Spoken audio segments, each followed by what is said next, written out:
What's up everyone? It is Jason and welcome back to the channel. In this video I want to share with you a feature on the WOLFMIX WMX1 that I think is super boss. And actually, before I figured it out, I was getting super frustrated programming my moving head fixtures into this standalone lighting controller.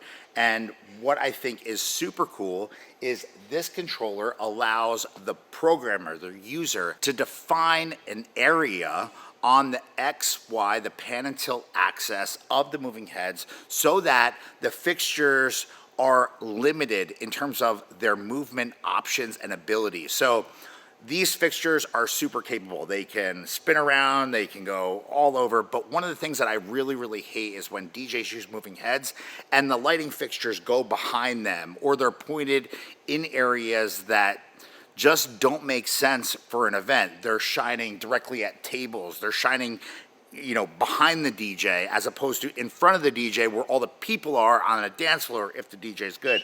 So one of the cool things that this controller allows you to do is to define a fence and to kind of select an area that the controller and the movements that are essentially macros can work within. Now, you can override this if you need to, but I don't think you would want to ever if you are doing it right. So I want to show you me doing it right now and how I'm going to go about doing it. So first and foremost, we have the WMX1 set up right here.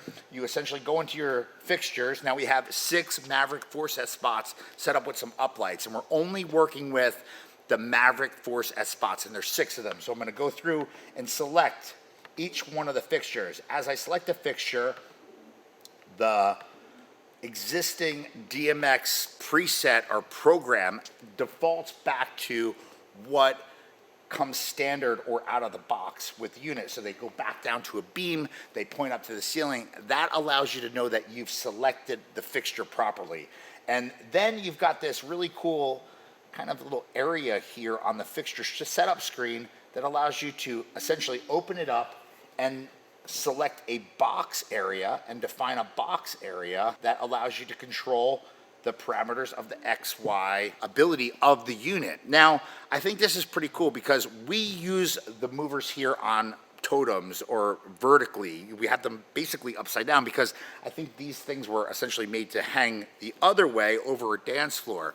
In a private event scenario, you basically install them on top of totems, on the floor, on other things. You're not hanging them upside down, although you could. We're not using them that way, or I'm not using them that way. So I don't want almost more than half of the XY, I guess, ability or parameters to even be available for these fixtures because it wouldn't make sense. It would be me DJing, them behind me, and them going the other way.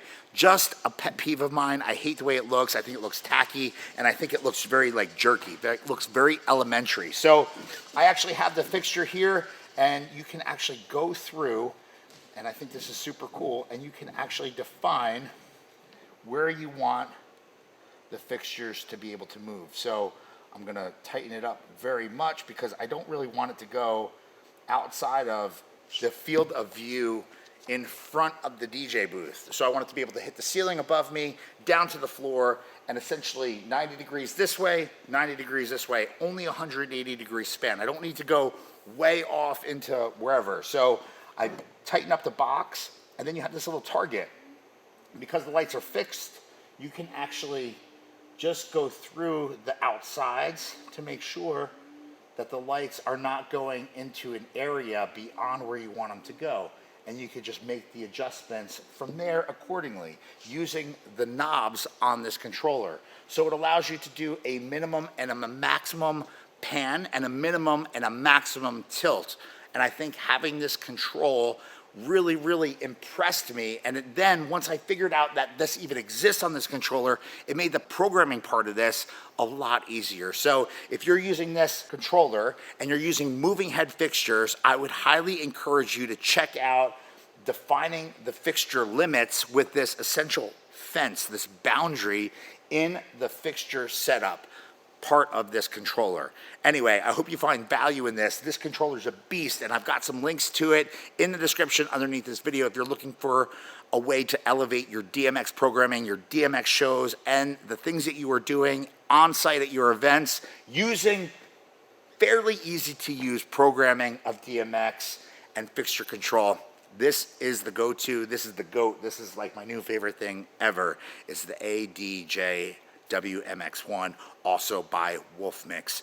Anyway, you got to check it out. Information in the description underneath this video. And if you have any questions about what I'm talking about, or if this sounds foreign to you, throw it in the comments underneath this video. I appreciate you checking this video out, and be on the lookout for a lot more content just like this, me programming my lights with this controller, and of course footage of me using my lights at events in the future. Anyway, thank you for checking this out. Let me know if you need anything, and hit that subscription button if you haven't done so yet. I'll see you real soon.